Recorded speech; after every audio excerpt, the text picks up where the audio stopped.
Welcome to the Extra Mile podcast for bar exam takers. There are no traffic jams along the Extra Mile when you're studying for your bar exam. And now your hosts, Jackson Mummy and Megan Saya from Celebration Bar Review. Well, hey everybody, welcome to the Extra Mile podcast for bar exam takers. This is episode 308. We're glad to have you with us. We hope that everyone is healthy and safe. It's been certainly quite a past couple of weeks and so many different levels. There's so much going on. And in this week's episode of the podcast, we want to catch you up on the latest news regarding the July, September, and now the possibility of October 2020 bar exams. My co-host Megan Saya will be joining me in just a few minutes to talk through all of those changes and our hot takes on what we think is happening and going to happen over the next couple of weeks. So I hope you'll stick around for that. If this is your first time on the podcast, we do want to welcome you. We're glad you're here. We provide these podcasts each week in video and audio formats. If you'd like to watch the video version, you can go to celebrationbarreview.com/308. That's the episode number, and check out all the information there. If you prefer to listen to podcasts, you can do that on Apple Podcasts, iHeartRadio, radio.com, Spotify, just about any place that podcasts are syndicated. Make sure you subscribe to any of those services so that you don't miss out on any special episodes. In fact, we did a special episode just last week, earlier in the week, talking about the changes that were announced midweek by the NCBE. So make sure you check that out. That was episode 307. Now, one of the things that we've been doing periodically throughout this year is spotlighting some students and former students with something less than an interview, but just some notes that they've sent us, because I think sometimes in these difficult moments, it's important to remember how big a difference it makes to pass the bar and what a major step forward that is. And so this week, before we got into our discussion with Megan, I wanted to highlight a note that I got from a former student that I thought was just spot on for where we are in this current world crisis. Dalal had taken our exam for the uniform bar exam, or our course for the uniform bar exam, a year ago. And she wrote to me just a few days ago and said, it's officially been a year since I passed the bar exam and I was sworn in. And it's all thanks to you and your team and Celebration Bar Review. After failing the bar 3+ times, I'm still in disbelief that I finally passed, even a year later. I just wanted to give you an update on how much your review course has literally changed my life. I'm now a full-time lawyer at a medium-sized law firm that I absolutely love in South Jersey. I work in the Special Investigations Insurance Fraud Unit, and I'm doing work that I find challenging and actually and genuinely love doing. I see myself growing and staying there long-term. Because of the setbacks I experienced, I honestly feel like I work harder, and I'm constantly appreciative for the opportunity. My supervising attorneys have noticed this and have complimented me several times on it. After passing the bar, Dalal tells us, she also got engaged, and she and her fiancé recently purchased a home. She said, I've gotten back to doing the things that I love, like fitness, cooking, golfing, paddleboarding, and actually being present with family and friends. When I was in bar exam study mode, I was constantly distracted. I missed so many things and put my life on pause. I couldn't focus on anything else. I'm overfilled with joy that I was able to finally close that chapter and be me again. She says, every now and then, however, I like to revisit that chapter in my life to ensure that I thank those that helped me get out of it. So I wanted to extend my sincere gratitude again for being the catalyst to giving me my life back. Until this day, I implement all of the meditation methods and learning strategies I learned from your course. She said, I just get excited talking about this, and I'm truly grateful. And I think it's just a great story. And Dalal, we're so pleased for you and so excited for you and your success and delighted that you have your life back. And I think in these difficult times that we're all facing right now, it's so important to recognize that having a seat at the table, having a voice, getting your life back, being part of the legal community is a huge, huge step and something that all of us should be striving for. And we're very proud to have a hand in all of your journeys towards that goal along the extra mile. So congratulations, Dalal. Thanks for writing and keeping in touch with us. I look forward to hearing more from you in the months and years ahead. Now, before we jump into our discussion on the updates coming from the National Conference of Bar Examiners and the different jurisdictions around the country, I do want to let you know that this week's episode of the podcast is being sponsored by our all-new free training webinar. It's called Now is the Best Time to Take the Bar Exam, Why You Should Ignore the Crowds and the Fear. Now, this 1-hour training is designed to help you sort through all of the chaos around the different exams coming up over the next few months, and to help you figure out a strategy to be successful to prepare for those exams. It's completely free training, and it's offered a couple of times a week. You'll see the links here on the video page and also in the audio show notes, as well as you can get more details by going to celebrationbarreview.com/now. Now, all you have to do is click on the button to register, and you'll be all set. And even if you can't make the live presentation, we'll send you a copy of the recording.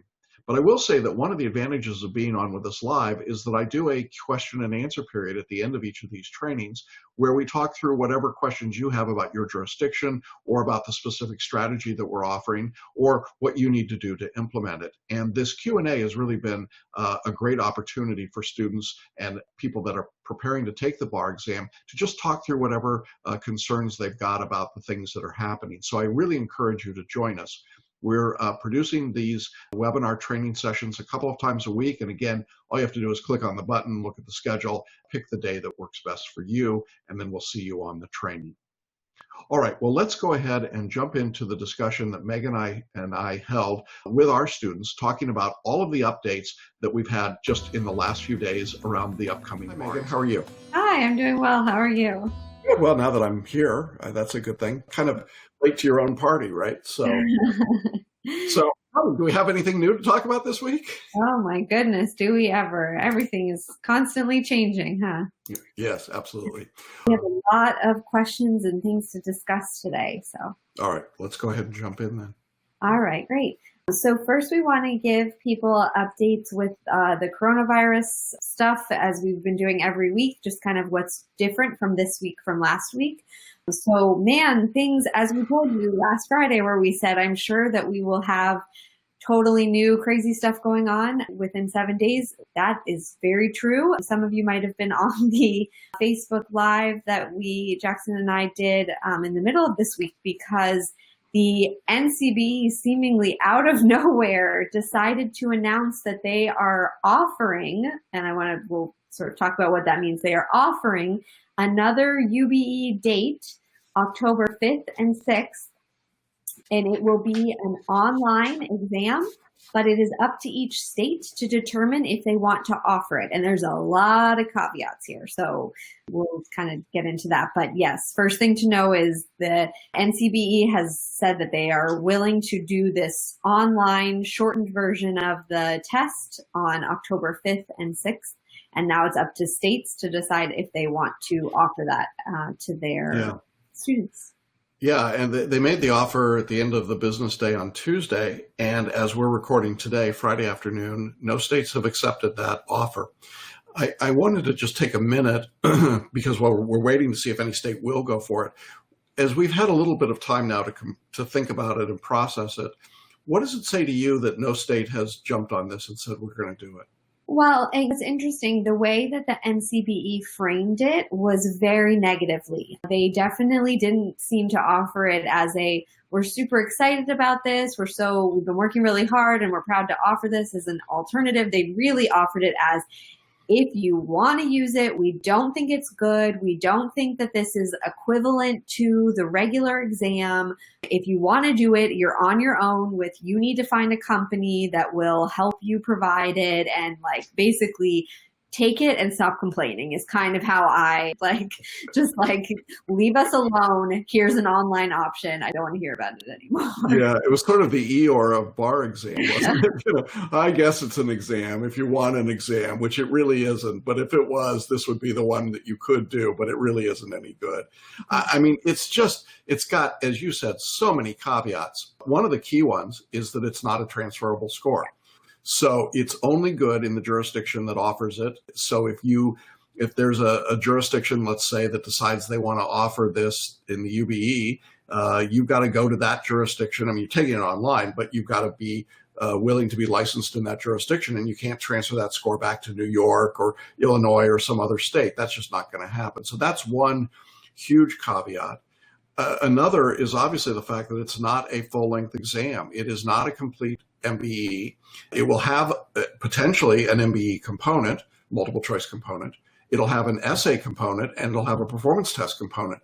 But as best we can tell, it's fewer questions in every section. And because it's fewer questions, that means the reliability of the test, and this is why I think the NCBE is so down on it, it's not a highly reliable test. I think it's here's the best we could do, and if you really feel like you want it, go ahead and do it. But I think the other part of it, really, as I've been processing it, is that it is a sort of a defensive measure to try and stem the flood away from the multi-state, from the September online exams that some of the non-UBE states are talking about, right? Yeah.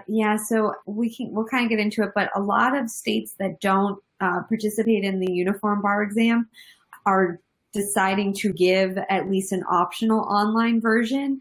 And I think that the NCBE may be feeling a little pressure of, we don't want states to abandon the UBE going forward. They want to hold on and retain those states. The UBE only works really if many states participate in it, because then you get the reciprocity. It makes it worth everyone's time. It really doesn't work well if you've only got a handful of states. And so I think that the NCBE may be thinking long term here and thinking we need to make sure that we keep states within the UBE. And so providing this online option at least makes it sound like or seem like to them, hey, we're being reasonable here. Like, if you really want to do online, you can. You don't have to abandon the NCBE in the way that Massachusetts is talking about, that they give the online test, in which case it would not be, as of what we had heard before, this may change the calculus, but it would not be the UBE. It would be Massachusetts heading out on their own and making their own exam. So yeah, I think so.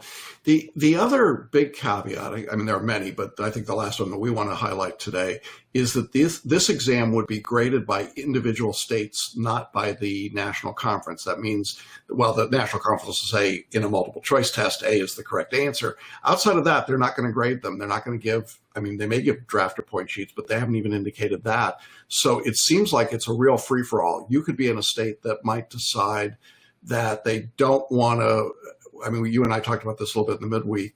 It could be that scores would go down because jurisdictions would say anyone sitting for this October 5th and 6th would be more likely to be a retaker, and we don't want retakers in the bar, so we're going to grade this harder. I mean, I suppose you could have, I've never understood why Washington State lowered their score, but maybe you've got a state that says, oh, we're desperate for more attorneys, and so we're going to grade it more easily than we would. I mean, I just don't know. And I don't know even what, let's say a 100 question MBE instead of a 200 question. How do you decide what the cut score is? I mean, I think part of the reason no state has said yes is because very few states could figure out at this point probably what to do with it. Mm-hmm. I mean, even if they knew they were going to give it, I'm not sure they'd know how to administer it and score it when it's all done on the back end. And I'm not sure there's enough time to get that figured out. I mean, most of these bar examiner groupings are not massive bureaucratic machines. They don't have lots and lots of people. In some of these states, it's like half dozen folks. So I just don't know how they would do it. And I would say my personal sense is it would not surprise me if no states took them up on this, zero. That would not be a surprise result. Now, there may be one or two. I mean, who knows? But so far, we have gotten no nibbles at all, right? No state has even floated a trial balloon that they might be interested in this as of today. But as you said, in another week, it could be 25 states saying they're going to do it. I'm staying out of the prediction business with this. Yeah. not interested because, man, we just don't know. I think if there is a resurgence of the virus and states are unable to give a September exam, that October 5th and 6th online is going to look way more appealing than it does today, So I'm just not sure. I think also I'm curious to see if states are more or less likely to do it after we see California's June first-year law students exam, which will be online, see how that goes. Again, I keep coming back to that. I know, but I just think it's kind of the linchpin of if it's successful, I think it's going to make everyone else feel a lot more comfortable with doing it. If it is a mess, I think it's going to scare off a lot of jurisdictions. So. Yeah, and I'm doing this from memory, but I think the first year exam in California is June 22nd. Does that sound right? If we've got somebody on the chat box that knows, they might be able to tell us. I think that's right. So we're going to be fairly far into June before they administer the exam. Then we don't know how long it'll take to get the feedback that they need to know if it worked and then to make the decision. So there's a lot of moving parts still in that regard. So that's what we know about the NCBE's decision. If you want to know more detail, Megan and I went through it in more detail, and you can find it in our podcast episode 307. So just go to celebrationbarreview.com/307. All right. Well, with that crazy news, should we move on then to other COVID news and questions? Yeah. Yeah. So a few more state updates then.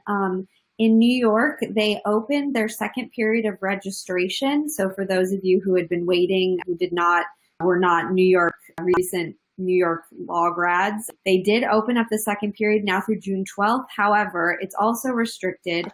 You need to have received your JD from an ABA accredited law school outside of New York and have never sat for a bar exam in the US.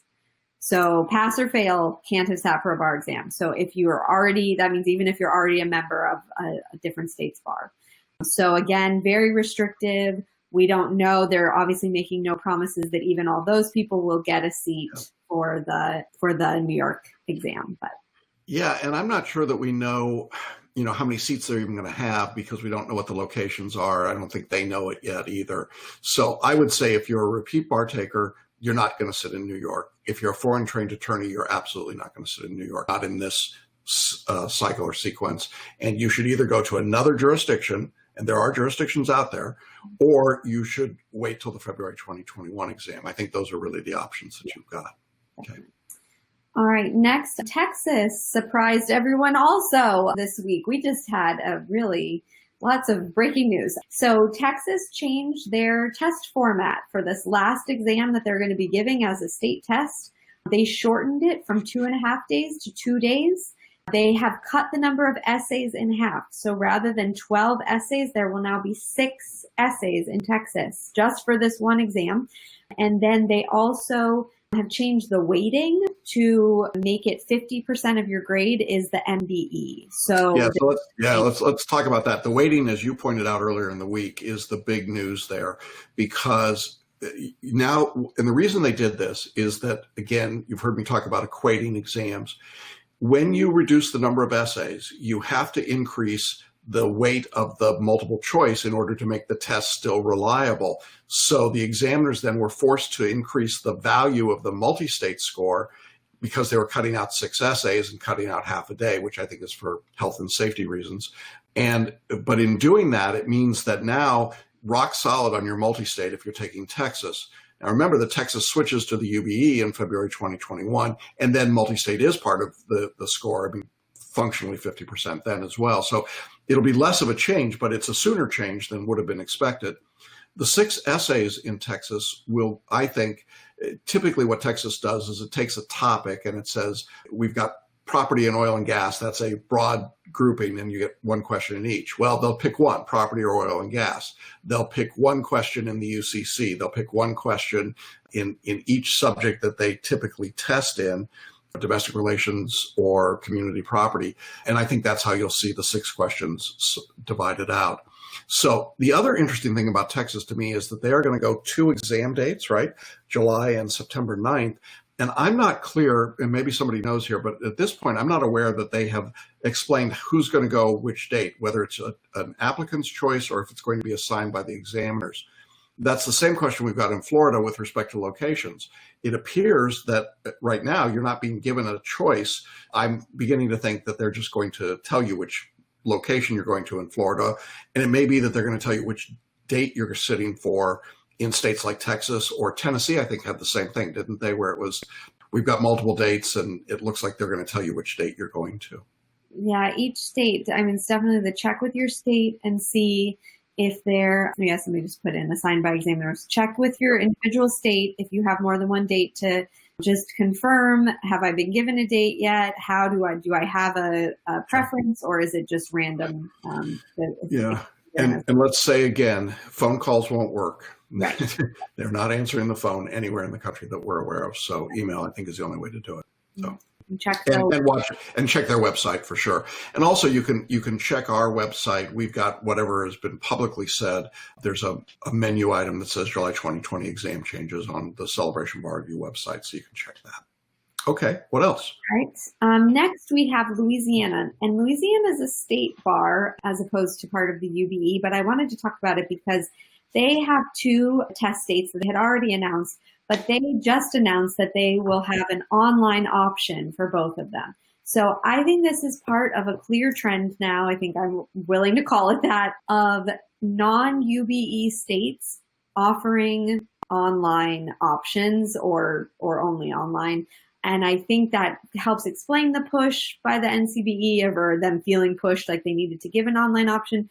I think it's also just important that if you are planning on taking at this point, even if you're planning on taking the UBE or a state bar, I think you need to at least be aware of the possibility of an online test. It's just every week we see another online. And then obviously with the NCBE's announcement this week, that pushed it into anybody at least has the possibility that they could be taking an online test. So it's at least something to keep aware of in the back of your mind, because there's a lot of movement towards online examinations, or at least potential movement. So okay, yeah. So there's a lot happening there. We've got states like Michigan that went online. Nevada's going online with the open book essay exam. So there's a lot of different permutations, a lot of modifications, and it's a quickly shifting landscape. I mean, I think in all of these things, the examiners are making it up on the fly. So one day we've got a rule, next day we don't have a rule. One day we think we know where they're going in terms of assignments, and then they change that, or what the plan is, and they change that. I know we've got, was it Maine that closed out their applicants? Then they opened it up. And then they just hit their cap again this week, and there's a wait list that'll be in Maine till June 15th. So that's a UBE state that if you were wanting to take it there, they've hit their cap again. So yeah, we've seen some states close and then reopen, some closed and stayed closed. So yeah, it is just, I know it's hard and frustrating. Check the websites because this stuff is just moving really fast, and every single state is doing everything differently. And so check your state's website. Don't assume because that's the way you saw another state doing it, even within the UBE, that that's the way your state will be. It is all over the map. Okay, good. Any other states we want to highlight? That is it for highlighting the states. And now we've got some questions about kind of dealing with that. How to deal with it. Yeah. Okay, let's jump to those. All right. I'll go to Tanya's question in the chat box first. She said, will all of this insanity surrounding the various administrations of the bar exam affect Jackson's predictions with regard to possible subjects on the UBE? Additionally, let me deal with that. Yeah. For those that don't know, I will do videos typically before the bar exam in each jurisdiction talking about the trends and what I think might be happening. I will certainly do those prior to the first exams in each jurisdiction. So a July exam, or if your first exam is September 9th or September 30th, I will do those. If it's a jurisdiction that's offering the exam multiple times, maybe I will, if I have the information back and I've got something, and I've been thinking about it and trying to figure out if they give you these 6 topics in July, does that mean 6 different topics in September? I don't know.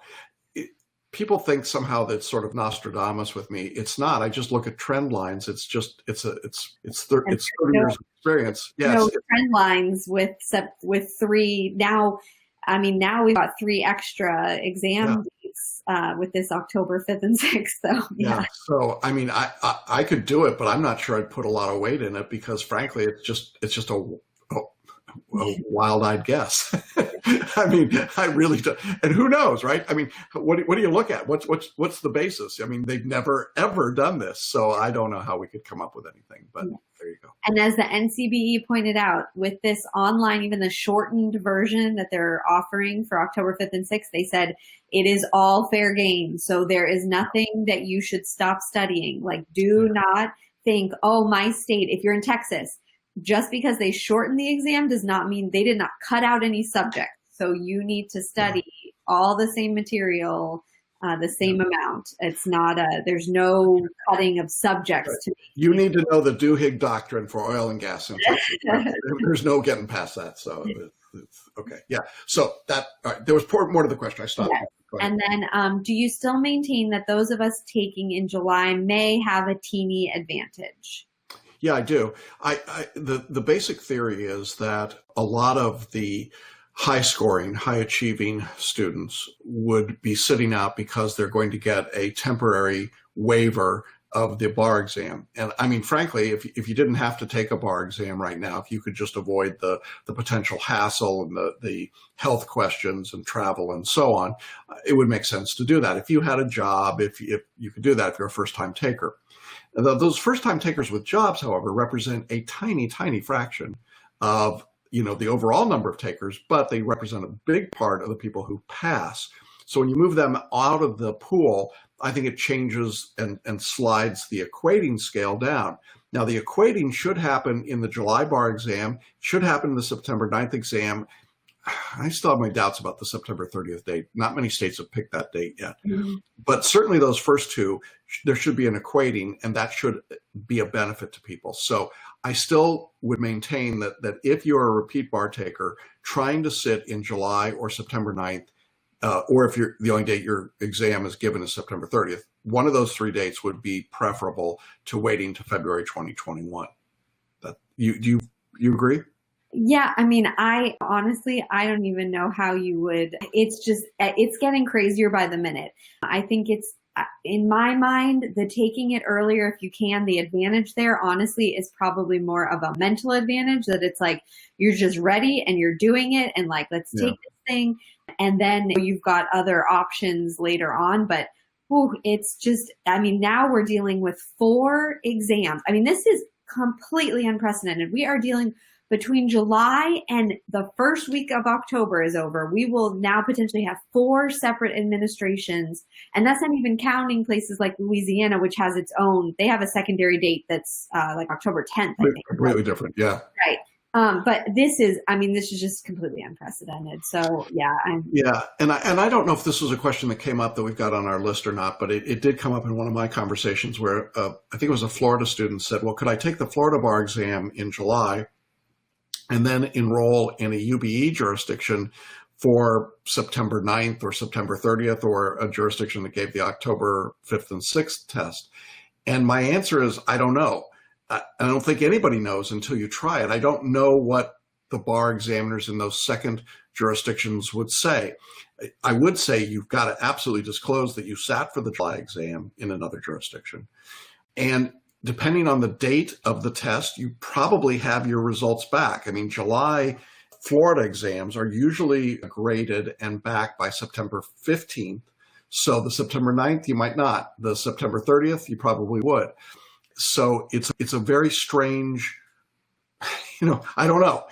And I think the only way to do this is to apply to this second jurisdiction, and in your application, just disclose that you're sitting in a July first time application.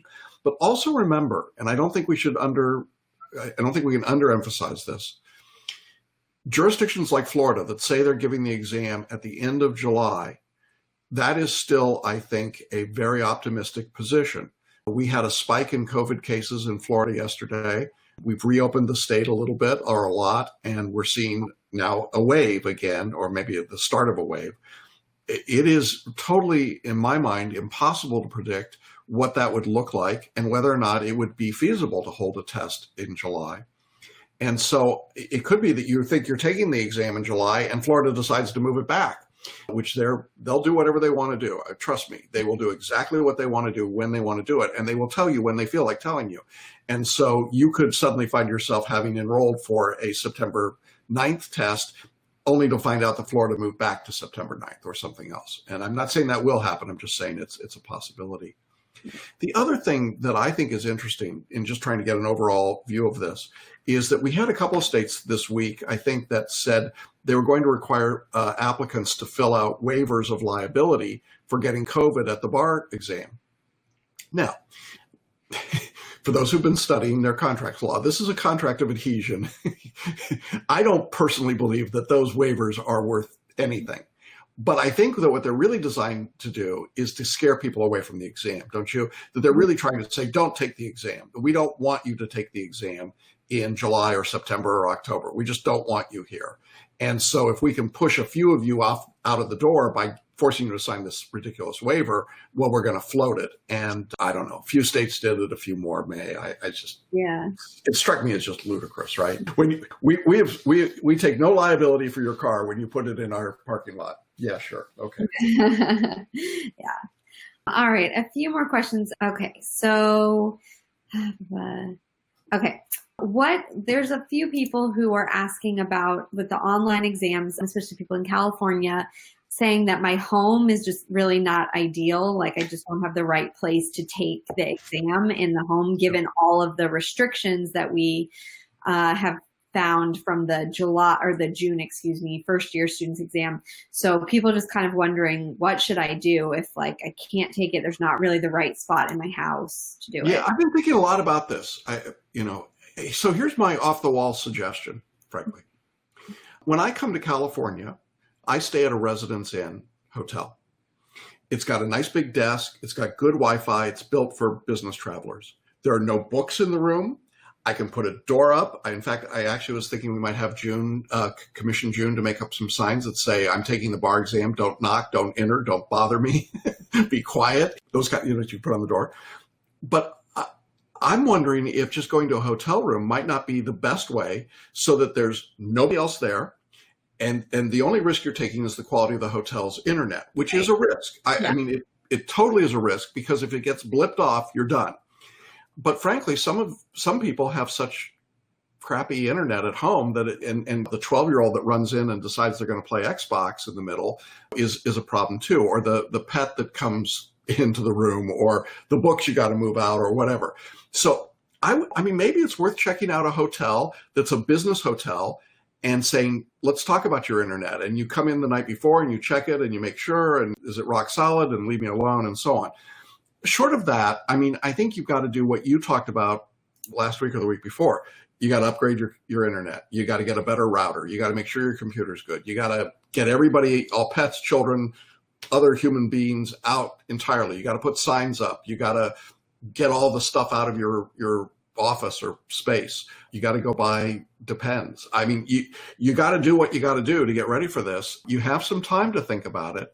Don't obsess about it. Don't not study. Don't say, well, I can't study torts this week because I had to think about where to take the exam. That would be a mistake. Don't you agree? Yeah. Oh, definitely. You need to make the studying needs to be the priority. Definitely. Yeah. And I mean, my heart goes out to the first year students in California because the guinea pigs will have a better idea. I mean, we just don't know, like, does a hotel room work, or are they going to get upset that, like, if you're in Residence Inn kind of thing that's got a kitchen and a bed and all this stuff kind of in one big room, it has a TV, right? Like, you can't have any electronics. That's true. That could be problematic. I mean, it's hard. It's really hard. It's such a good plan. The TV thing. I didn't think of that. TV, they won't let you have a TV in it. So it's really hard. And if you're taking it online, if you're going to have to take it online, you're just going to have to be flexible, I think, until we get to the end of June and we have a better idea of how functionally in practice the first year law students exam went online. Yeah. Mozzie asked how to scratch paper for online testing work. No scratch paper. You're going to have it online scratch paper. So, It is. You cannot have any papers on your desk. You can't have any in the room. Yeah. You can't have anything. I mean, no water, no coffee, no nothing. Here's what you need to do. If you're a coffee drinker like me, get these babies. They're called Viter Energy. And one tablet is worth a cup of coffee, and they're great. I've recommended them for years to people. They're caffeinated mints. They've got different flavors. And if you want to know where I get all my energy from, that's where it comes from. So anyway, all right. Someone asked, I'm taking the California attorney's exam. So will this potential October 5th through 6th test be relevant to me? We don't know. If California decides to offer an exam, maybe. Would they offer the attorney's exam as part of that? Maybe. I would bet against it. I mean, I think California's going to offer their exam in September, and they'll go online. And I think since you don't need the multi-state, you'll be less impacted by it than a general bar taker. But again, I think until they've run the first year exam in California, again, I'm thinking June, late June, something like that, for the test date there. Yeah.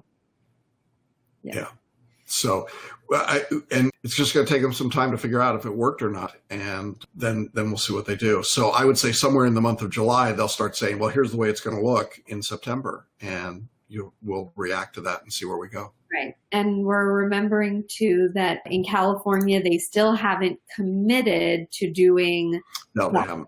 Exam. So they really want to, but they have not committed to it yet. So it's just so many of these jurisdictions are so up in the air with what's actually going to function. Yeah. Which is really, it's a challenge for sure. So yeah. All right. Last question in this kind of field. With all this that is happening, I'm feeling spent. This is somebody who's taking the California bar, and they said we're also on a curfew here in San Francisco. So just people kind of feeling like there's so much going on between coronavirus and protests and brutality. And it's like, how am I supposed to study and pick where I'm taking the bar and do all of this right now? Yeah. I wish I had an answer. I wish that I could wave a magic wand and tell you that it all goes away and we're able to just cocoon ourselves. I think that the same advice that we've given for a long time about trying to compartmentalize still is true. That when it's time to do your bar study, that's what you focus on. When it's time to deal with your family, that's what you do. And you don't try to multitask. You don't try to multitask work and bar study at the same time. I mean, the same hour of the day. If you're going to engage in social activity, whether it's socializing or social protest, you put that time in there, and you don't bring your bar review books to the protest march.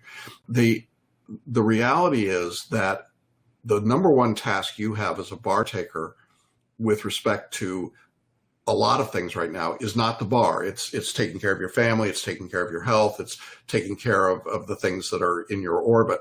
But professionally, preparing for the bar is going to be pretty high up on your list. And for some of you, it will be at the top of your list. So you give it the priority and the weighting that you need to. Now, I would say that one of the tools that can really help is meditation and the paraliminals. June, you've got in the order tab, I think we've got a tab for the Calm and Health Paraliminals. This is a series of 4 paraliminals that we worked on with Learning Strategies. I find them very helpful. I listen to them every day. They are designed for improved health and also for calm and just sort of reaching a peace. There are a lot of things going on, obviously, right now, socially, that are beyond any of our individual control, although we may have a collective input onto them. But if you take on all of that weight individually, it's going to overwhelm, I think, a lot of people. And so I think recognizing that your primary task may be to pass the bar, that may be the way that you're going to have the greatest impact socially. And it's certainly one of the things you can do in a coronavirus world to feel like you've got some control. But all of those are sort of back and forth about how do you get around all this. And I think you have to reach your own level of equilibrium for what you can do, right? Yeah, definitely. And just remember that your goal of passing the bar is ultimately to better the profession, right? Like, we believe that the law profession will be better for having each one of you in it. I hope that you believe that about yourselves. And yeah, I think it's just worth the time to put it into this and to try the best you can amidst all the craziness and hurt to focus that in a productive way, which for you guys is going to look like, in part, like studying for the bar and doing the best you can on that. So, yeah. And check out the Paraliminals and also holistic audio meditation. I mean, I know, Megan, you feel the same way. This has been a very troubling 10 days or so, and it can just overwhelm you. And so you have to be able to control what you can control. If you let it get to you, and when you add the stress of the bar exam, it's going to be overwhelming and it's going to be too much. And so you gotta be proactive about that. Take good care of your health, exercise, eat right, all those things. Okay. Yep. All right. So we're all done, and stay safe to everybody and take care of yourselves, take care of your mental health. It's a lot. I mean, physical health, mental health right now. Know that we're here for you, and whatever you need, we care about each and every one of you, and I want to help you succeed and succeed in your goal of passing the bar and bringing the unique perspective that each one of you has to this legal profession, because we need it. Yeah, I echo all of that. Thank you, Megan, for being here. We will see you all next week. Thank you. And everybody be safe, keep studying, and take care. Bye-bye, everybody. Bye. Well, I hope that information has been helpful to you. There's certainly a lot going on. I want to remind you again that you can check out updates on our webpage at celebrationbarreview.com. You'll see a menu item called July 2020 Exam Changes. We keep that up to date with all of the details of what's being announced where, and we'll try and make sure that everybody stays up to date on that. Finally, I want to remind you that our free training webinar, Now is the Best Time to Take the Bar Exam, is available a couple of times a week. Make sure you click on the show notes for the button to enroll. It's totally free. Or you can go to celebrationbarreview.com/now for all the details, and then we'll see you there. Remember, there's a free Q&A at the end of each of those presentations where we answer your questions about the bar exam and about what's going on. Well, I hope everybody stays safe and healthy. Look forward to seeing you all again next week. Please be well, continue on with your studies, and we will see you along the Extra Mile. Thanks for listening and watching the Extra Mile podcast for bar exam takers at celebrationbarreview.com.